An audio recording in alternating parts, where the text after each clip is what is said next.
Triple F Podcast, Jacob Daggy in the house, West High School senior, Triple F legend, one of everyone's favorites here. You've been Pro of the Month, I'm sure, huh? Yes, sir, I have. I figured. You were a frequent flyer on our group texts and what's it called? Slack? Is that what we're on? Slack. Yeah, it's like a group me for the workplace, I guess. Yeah. Horrible with technology. Anyways, you're on there all the time, buddy. That's going to be a shame when you're out of here, but that's what makes this place so great is hopefully you raise up the youngsters so they can be the next Jacob Daggy, and then when they leave, they can do the same, do the same, and do the same, and then I'll be an old man and I won't be showing anybody how to jump over a hurdle anymore, and then you can come by this place for me. Sound like a plan? Sounds like a plan. Love it. All right, so West High School, tell the world, which is pretty much only Knoxville and a few people that might actually watch this, but just talk about you and who you are, and did you grow up here? Were you born here? Have you always gone to West? Have you always played football? Did you play badminton when you were little? Give us a little bit of your story, bud. Okay, so I was born and raised here. Originally, I lived in Kingston, and for ever since like first grade, I lived in Kingston, and then my mom got a house in Knoxville, like really close to West. And so I was, like, for elementary school, I went to Sequoia, went to Bearden Middle, and then to West. I didn't start playing football until freshman year of high school. And I kind of wish I started sooner, but my parents didn't push sports on me at all. And so I kind of fell in love with it, playing, like, backyard football outside for middle school. And I was like, might as well try football out. Born and raised in a Christian household. You know, it's definitely been a foundation in my life. That's what I've talked about for my college essay, is like that foundation I had, and it's stuck with me to this day, and it will continue to grow me. I'm very happy for it, very blessed. And I have a brother. He's bigger than me for being in like 8th grade, so I have to beat him up right now while I get the chance before he takes over. But he started playing basketball in like 6th grade. But he was like really soft. He's really, really competitive with me, but he's really soft when it comes to everyone else because he's like afraid to foul. But he's a big body, like you should. Like you shouldn't be afraid of that. But so did basketball during middle school, and now he's in 8th grade, and he's finally joining football, getting the hang of it. I mean, he comes up to me after every game, and he's like, guess how many sacks I got? And I was like 2, and he'll tell me like 7 or something insane. Like he's a dog, but he should be because he's like 6'3", 180. I love it. Dog. Yep. Yeah, I'm trying to get him in here. That's awesome. Well, let's get his butt in here. I know. As funny as this, I'll put him on blast a little bit. When my Brody, was little, he was like that. Yeah. I used to watch him play whatever sport. And there's something about being bigger than everybody else when you're younger, like being the big kid. I don't know if it's just a pure kid's heart that's scared to really, hurt somebody else or knock people around or what it was, and then all of a sudden this light switch went off and now he's half crazy like me. Yeah. But it's funny how big, and I was like that when I was little. Just could have dominated everybody because I was bigger and stronger, but never wanted to do it, I guess, until someone was as big and strong as me finally, and then I said, okay, now I'm going to get really, really competitive and aggressive because I don't like the way it feels to get pushed around. You know what I mean? For sure. So there's something about that, whereas like as a parent and as a big brother, you're like, dude, you're so big, just dominate everybody. But for big kids, it's weird how it clicks as you get a little older for whatever reason. That's funny. Yes, I need him in here because if I can lose you and gain another Daggy, then I'm cooking with grease. For sure. All right, well, let's start with the most important stuff because you, Brody McFalls, a few other kids are mainstays at our Bible studies here on Monday night. Shout out to all of Knoxville and anyone that watches this. You do not have to be a member at Triple F to come to our Bible studies. We are an FCA huddle. We want your kids here, male, female. Sometimes I'll get a little rugged. So when the middle school kids are in the room, I have to tame it down a little bit. But we're talking about real stuff, right, man? Like the real stuff that you high school kids are going through that might not be talked about on the pulpit on Sundays. And, sometimes in the church, some of these youth groups might be a little uncomfortable to talk about some of these things just because of the way the world is and kind of the way things have to be structured inside of church walls. And that's not a shot at churches, by the way, everyone. I love church. Everyone should go to church.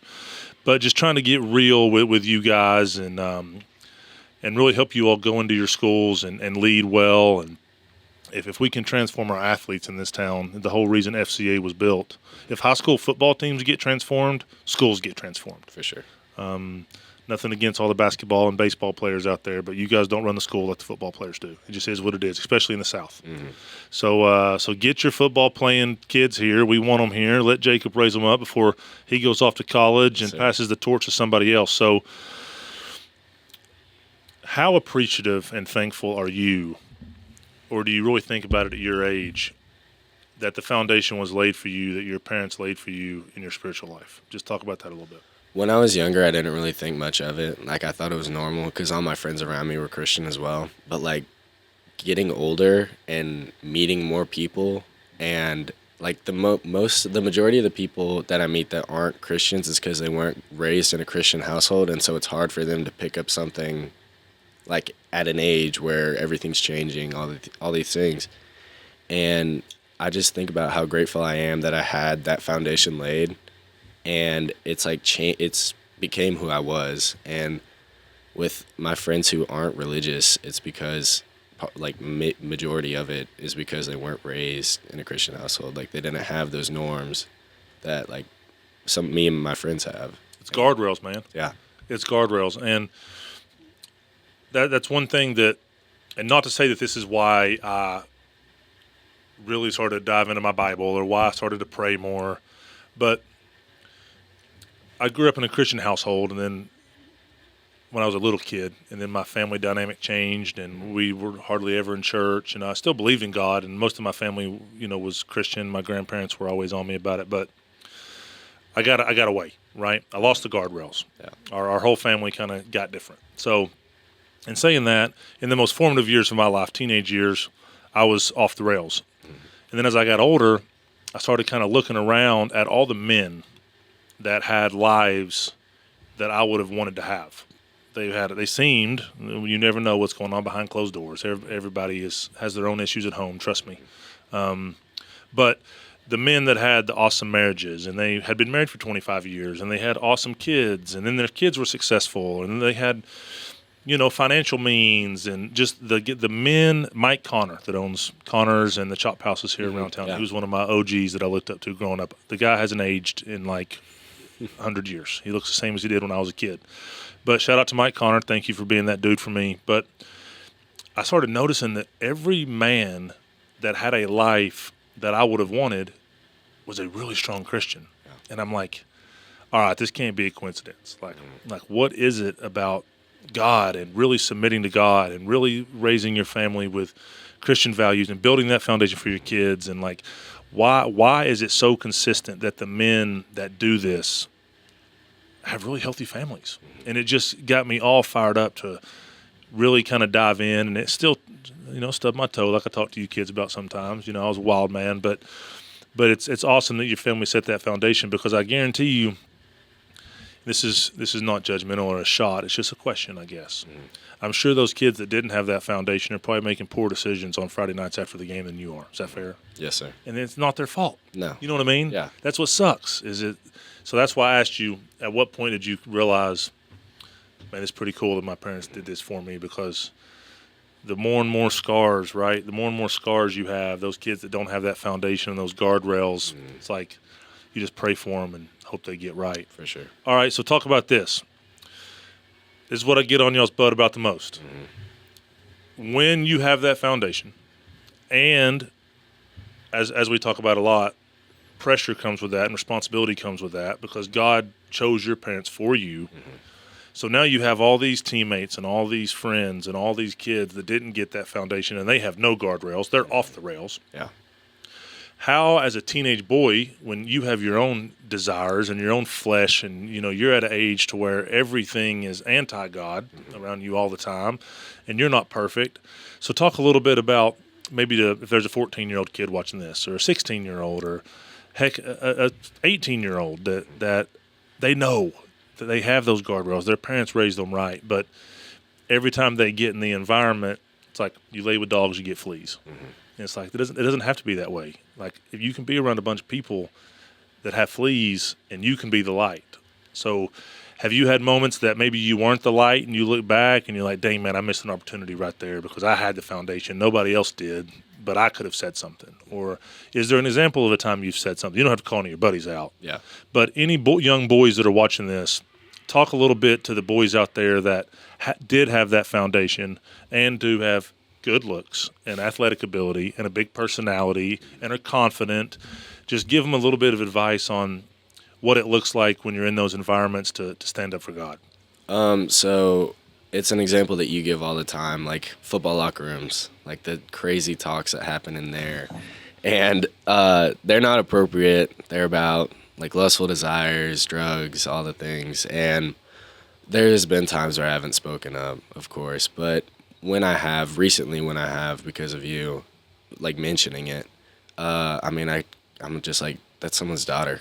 Like, or you shouldn't be doing that. And like, I try not to like judge them or like condemn them because like I don't want to act better than them because like I'm not.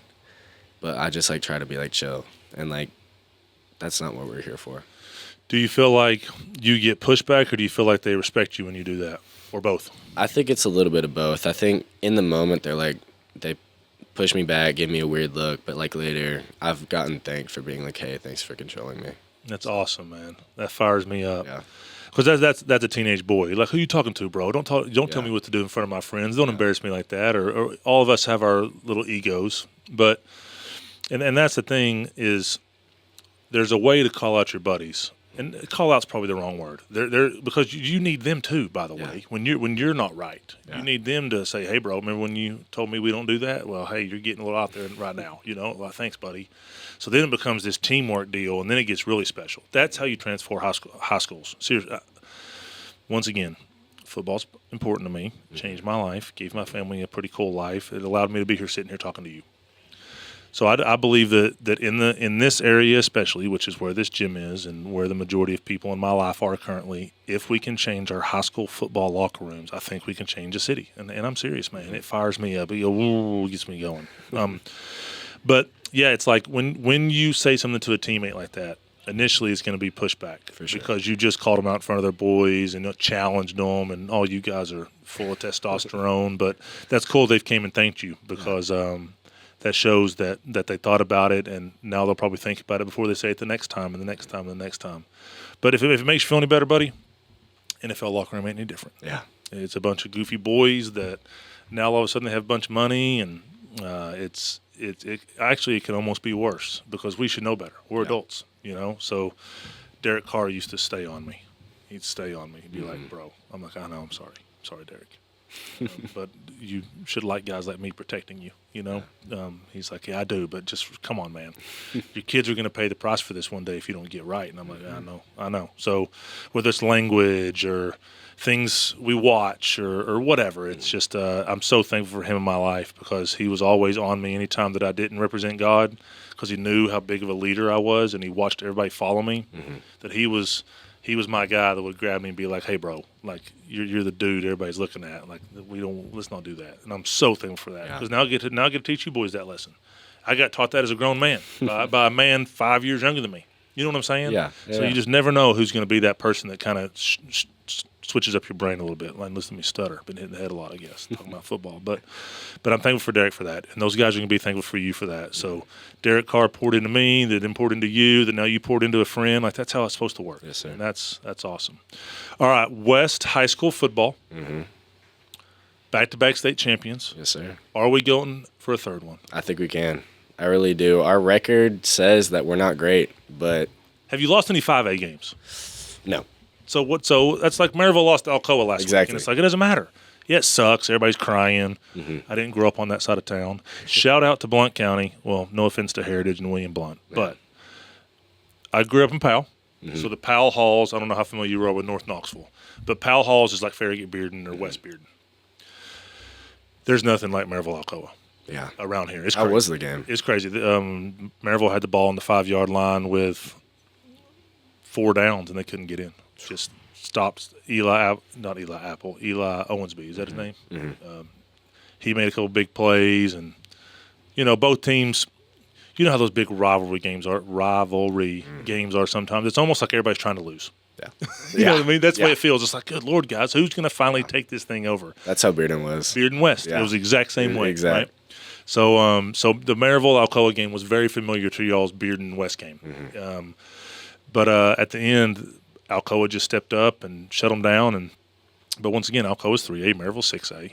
You know, playoffs are started. Sometimes it's good to get a little humble pie. And For sure. undefeated seasons are awesome, and you've had them. And but there's something better about when you go through the adversity and the waves, and then you still win one. Yeah. Yeah. So who do you have to get? Who's the biggest challenge in town? Pal. Yeah, Pal for this week. It'll like secure You us. play Pal this week? Yes, sir. Yeah. So I mean, Friday or Thursday? Friday. Nice. So I mean, if we win that and playoffs go well, we're guaranteed 3 home games, 3 home playoff games, which would be huge. So if you beat Pal, you're the 1 seed. Yeah. And then they're 2. Yes, sir. So they would have to play you at home in the 3rd round. I believe if so. they win the first 2. Yeah. Yeah. What region does your region play the first week? I have no idea. I think it's Do you typically play somebody in town or out of town the first week? out of town. Out of town. I got you. Yeah. West football 3-peat. We'll see. We will. We'll see. There's only one way to find out. Yes, That's sir. like Maryville. Alcoa got them. Yeah. Undefeated. Everybody thought Maryville was going to win. Playoff football, you just never know. Obviously, if y'all lose in the first round, I will be shocked. Yeah. So I think the whole team would. Yeah, it is what it is. Sometimes, the 4th seed from wherever is not going to be the 1 seed. But once you get in the 2nd, 3rd, 4th rounds, it's anybody's game. Y'all blown out everybody in the 4th and 5th round the last few years, haven't you? Yes, sir. Yeah, I mean, Paige, my sophomore year, was that 2022, I think. I mean, it was running clock on the state game. It was crazy. That's almost not as fun. Yeah, no. You know what I mean? Yeah. Yeah, I don't know. I mean, obviously, winning a state championship is fun no matter how you win it. But I would rather nut cut Dogfight, Yeah, yeah. oh yeah, that's the way those games are supposed to be. For sure. Page. And then there's probably some teams that got beat out earlier that were better than Page. It's just the way the brackets fell or whatever. Yeah. Sometimes that's what happens. That's why I love pro football and the SEC because there's no Dogfight. pages. It's Yeah. just straight go go go. Yeah. All right, what other sport do you play? I don't. Just Football's football, it. strictly football. Do you want to play college football? I would love to, but I don't think I'll get an opportunity. Do you not think you'll get an opportunity at a level high enough to suit your dreams, or do you not think you'll get an opportunity, period? I don't know. I only have like 4 targets and 3 catches. So, I don't know. Would you walk on somewhere? I would. Yeah, For sure. If you had an opportunity, Yeah. just keep it going. 100%, yeah. At the end of the day, sooner or later, no matter who you are, myself, Tom Brady, and I'm not comparing myself to Tom Brady. I got drafted by the New England Patriots, and I'm not sure Tom Brady even knows who I am. You know what I mean? I was with the guy for 30 days, so I'm Yeah. sure not Tom Brady. Yeah. But he played 20-something years. I played 11, and then there's guys that play 1. And then there's guys that play in high school. No matter what, when you take those pads off, it's kind of like, dang, man. Yeah. I saw something the other day. I don't know what I was watching, but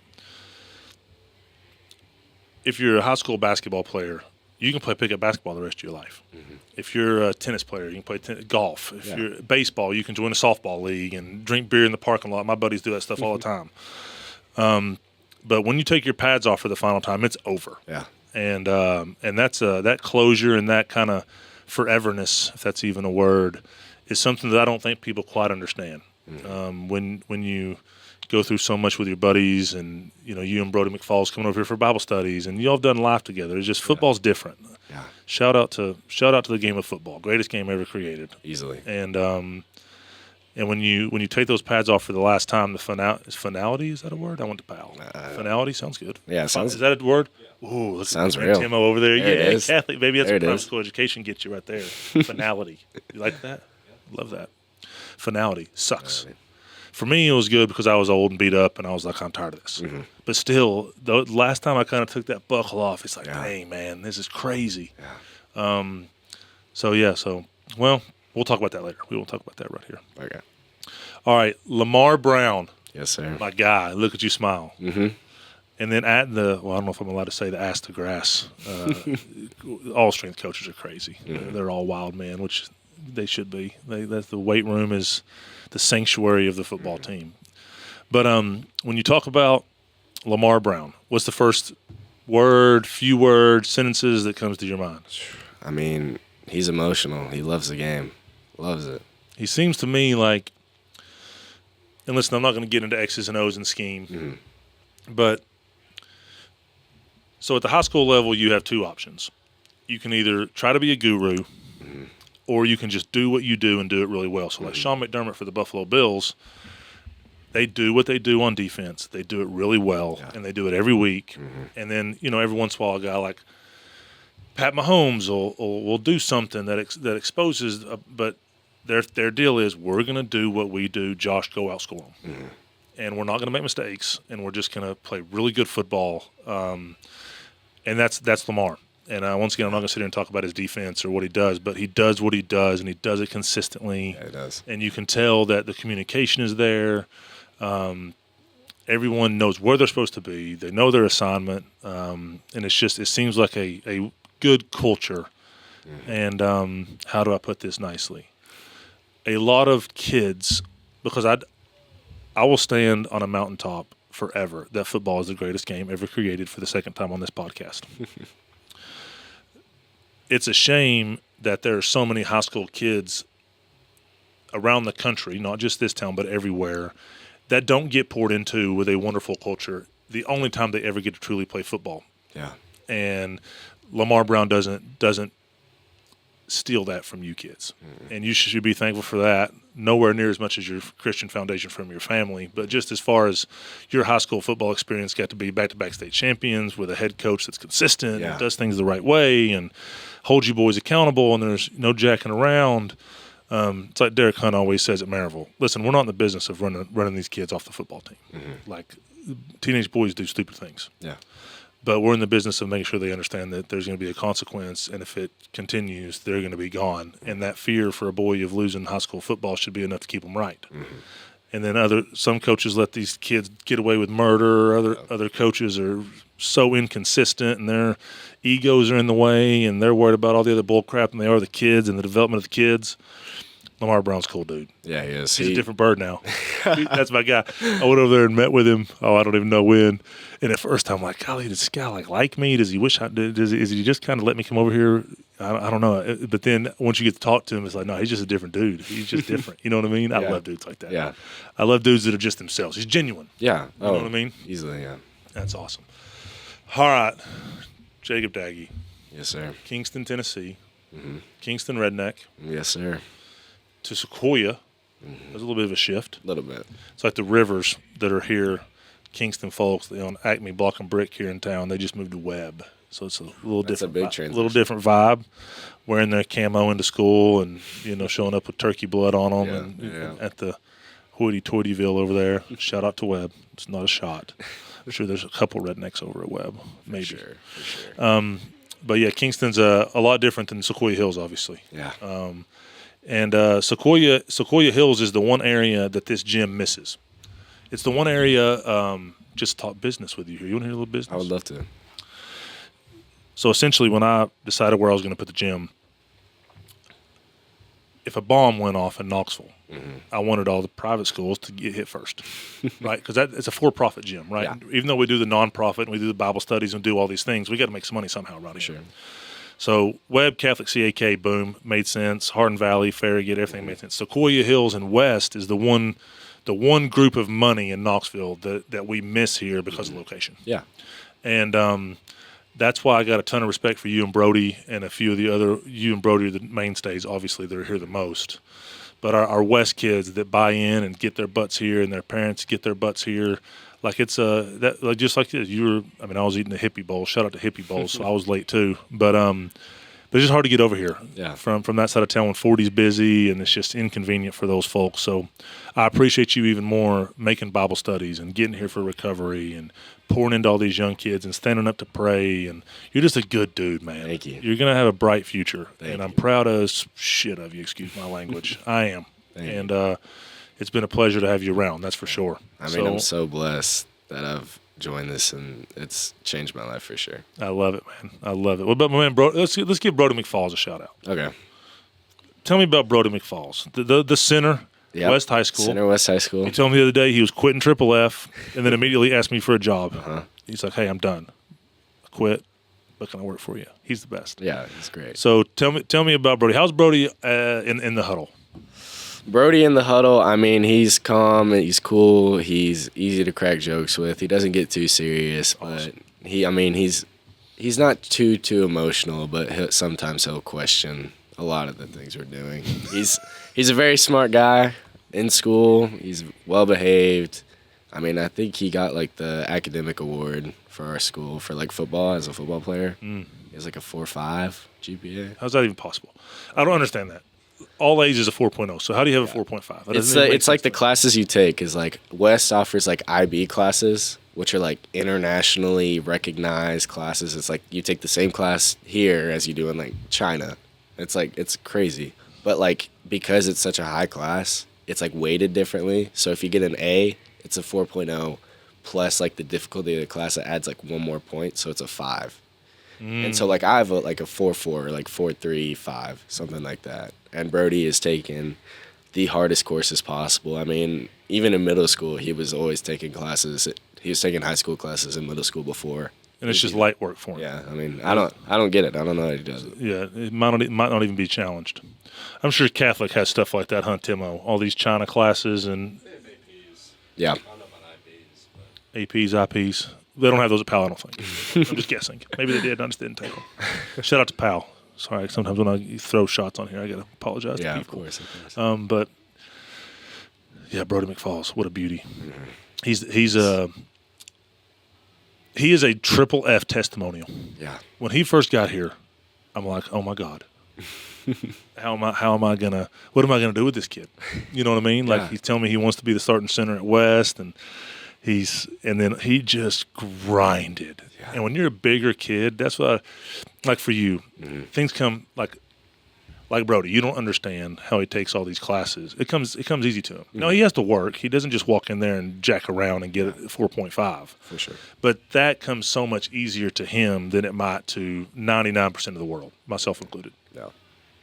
Whereas you athletically is that way. You just started playing football as a freshman, and you're a freakazoid, and you're in the fast program, and it just comes natural to you. So for a kid like Brody, who's heavier set and genetically just can't do things that you can do, and some of our other athletes around here, the way that kid has worked here, man, so that he could do what he's done at West, and then just say, "I've had enough, boys. I'm good. Can I have a job?"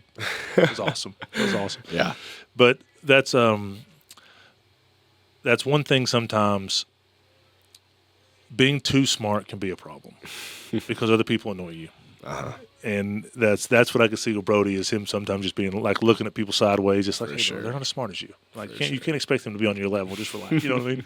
Is that fair? Yeah, right? 100%. I mean, figured, he yeah. gets texts all the time for people asking him for answers during class, asking for, hey, can you help me out? And he definitely gets annoyed. That's awesome. These poor teachers nowadays with y'all's phones and everything else, I don't even know how they handle it. Yeah. So, okay, let's talk about last thing. I always let kids give a little shout out to their high school. If you don't like West, feel free to tell it. You're only going to be there a few more months, and hopefully they won't kick you out. Yeah, exactly. But talk about West. Here's what I love about West. I love, and I feel like Bearden is the only other school in town that's similar, in my opinion. You have Sequoia Hills, and you have government-assisted housing in the same school. And that's cool to me because that's the world. That's America. That's life. Yeah. Not everybody gets to live in Sequoia Hills with Christian parents that are married. Not everybody, grows up in the projects. Yeah. Everybody needs to see that it's a big place, and the kids that are maybe less fortunate need to see these kids that are up here and see how they operate and understand, man, I want to be. So that's why I love West personally. Maybe that's something you never even thought about. What do you love about West? If you have a child, would you send them to West High School? I would. Okay. Why? So, I mean, it's like you said, it's so diverse because, I mean, I started in Sequoia with only really, really high-class kids and really entitled people, and then moved to Bearden. It's a little more diverse, and then West, which is, like, everything. And, I mean, I only started thinking about it till, like, pretty much now.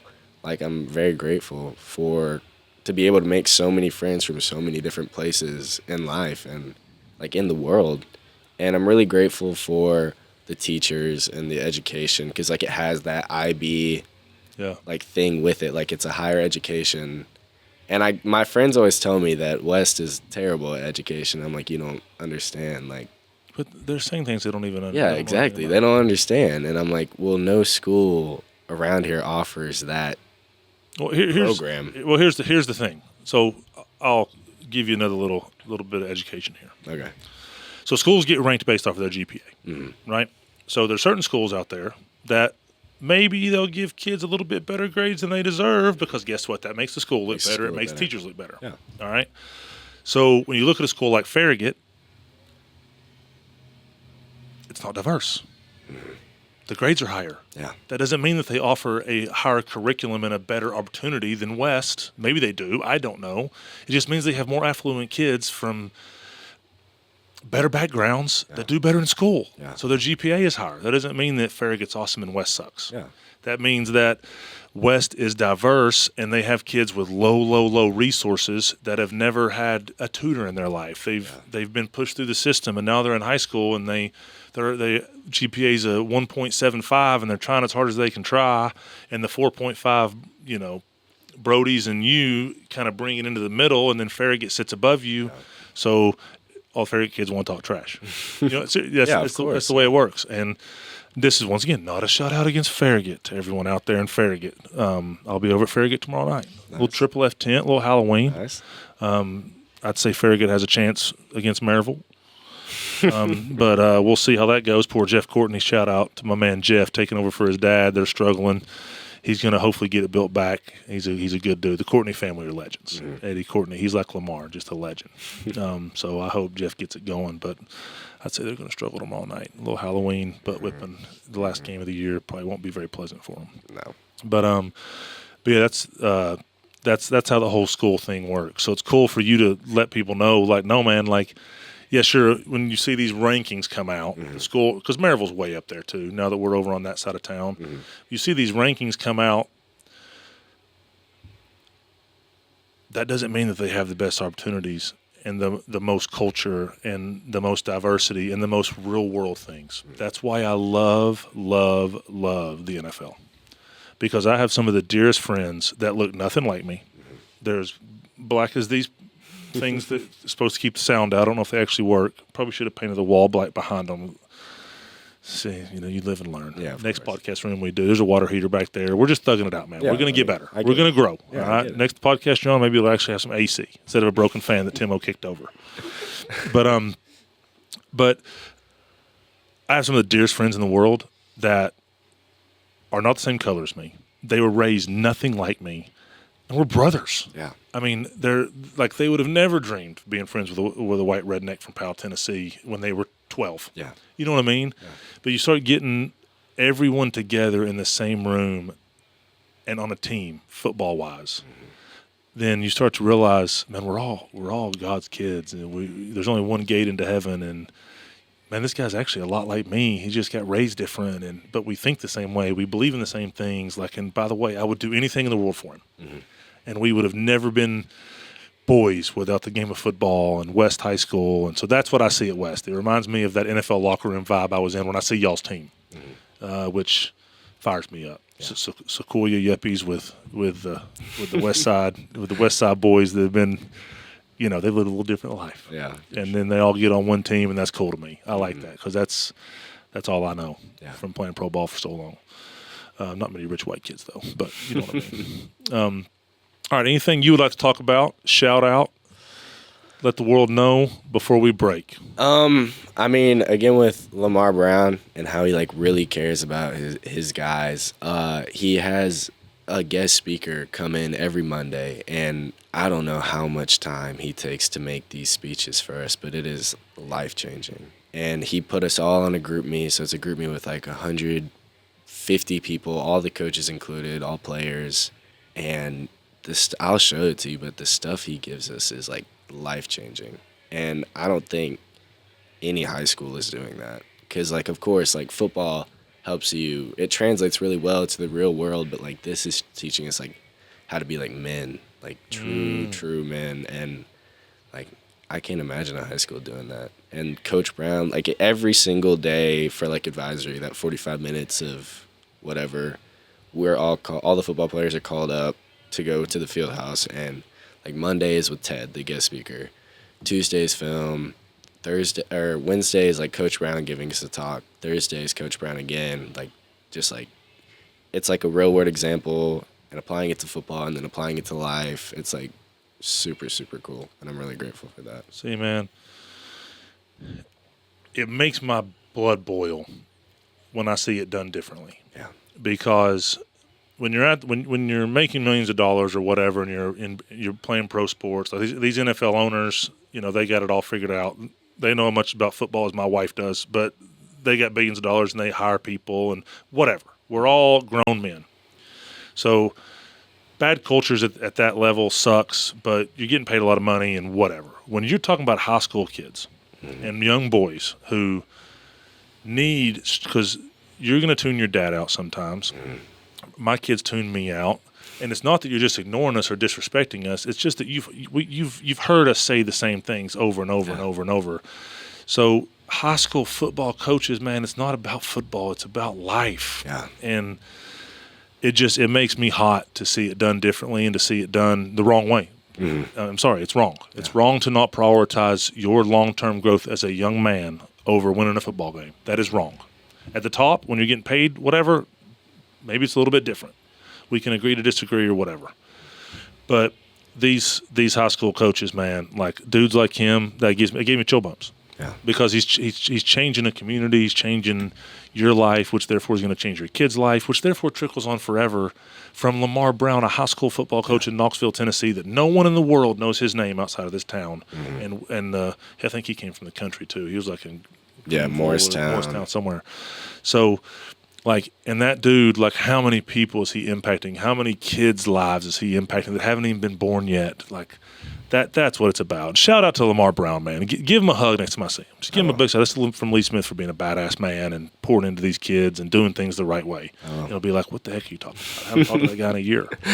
Tell him it came from me, because that's awesome. Yeah. Thanks for giving him that shout out. Yeah. So football, pouring into y'all. School's awesome. Taking China classes. Diversity. Kids from everywhere. Big family.